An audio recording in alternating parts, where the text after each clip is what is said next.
పిశాచాలు చేసిన సహాయం. అనగనగా అవంతిపురంలో గల గ్రామంలో ఒక ముసలి అవ్వ, మనవడు ఉన్నారు. అవ్వ అమాయకురాలు. ఇరుగు పొరుగు వాళ్ళు అవ్వకి మాటలు చెప్పి ఉప్పు, పప్పు తీసుకెళ్ళిపోయేవాళ్ళు. అవ్వని సుఖపెడదామంటే అవ్వ చేసే పనికి మనవడికి కోపం వచ్చేది. పైగా అవ్వకి గుట్టుగా సంసారం చేయడం తెలీదు. ఒక రోజున అవ్వ ఇల్లు ఊడుస్తూ ఉంటే చిన్న తాళం చెవి దొరికింది. అది తన మనవడిదని. తన మనవడి పెట్టె తాళము తీసి పెట్టె లోపల డబ్బు చూసి అందరినీ పిలిచి చెప్పింది.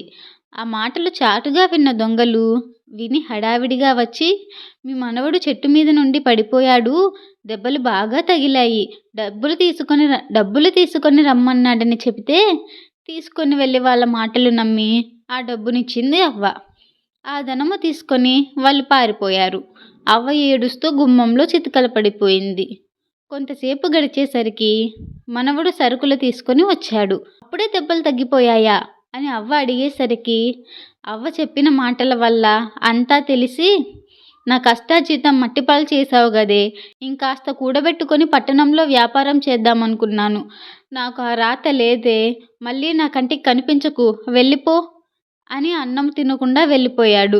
మనవడి మాటలకి అవ్వకు పట్టరాని దుఃఖం వచ్చింది. అలా బాధపడుతూ అడవిలోకి వెళ్ళి పిశాచాల బారిన పడి మరణించాలని బయలుదేరి వెళ్ళి చింత చెట్టు దగ్గర కూర్చొని పిశాచాలు పిశాచాలు రండి అంటూ అరిచింది. 2 తెల్లని పిశాచాలు వచ్చి మమ్మల్ని ఎందుకు పిలిచావు అంటూ అడిగాయి. అవ్వ వాటిని చూసి భయపడక విషయమంతా చెప్పి, నా మనవడి చేత అంత మాటలు అనిపించుకున్నాక ఎందుకు బ్రతకాలి, నన్ను చంపేయండి అంది. పిశాచాలు కూడబలుక్కొని అది కుర్ర దొంగల పని అని గ్రహించి, అవ్వ, నీ మనవడి ధనము నీ చేతికి తిరిగి వస్తే ఇంటికి వెళ్తావా లేక చచ్చిపోతావా అని అడిగాయి. ధనము దొరికితే ఇంటికి వెళ్తానంటే సరే, మా వెంటరా అని కుర్ర దొంగల వద్దకు తీసుకెళ్ళి బయట ఉండమని చెప్పాయి.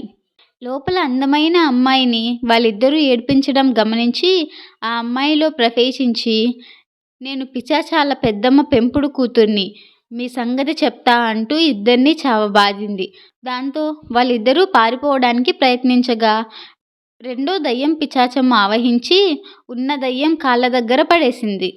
దాంతో హడలెత్తిన దొంగలతో అవ్వ, మోసం చేసి ధనం తీసుకున్నది మీరేనా అని అనగా, మేమే అంటూ ఆ ధనమును అక్కడ పడేసి పారిపోయారు. వాళ్ళు వెళ్ళగానే అవ్వ లోపలికి వచ్చింది.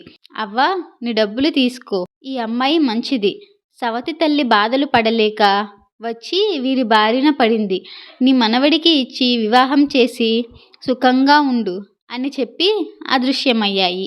అవ్వ ధనంతో పాటు అందగత్తె లాంటి అమ్మాయిని తీసుకురావడం చూసిన మనవడు, అవ్వ, ఎవరు ఈమె అని అన్నాడు. నీ భార్య, నీ ధనము ఇదిగోరా అంటూ జరిగిన విషయం చెప్పింది. మంచి ముహూర్తం చూసి వారి వివాహం జరిపించింది. వారు సుఖంగా జీవిస్తున్నారు.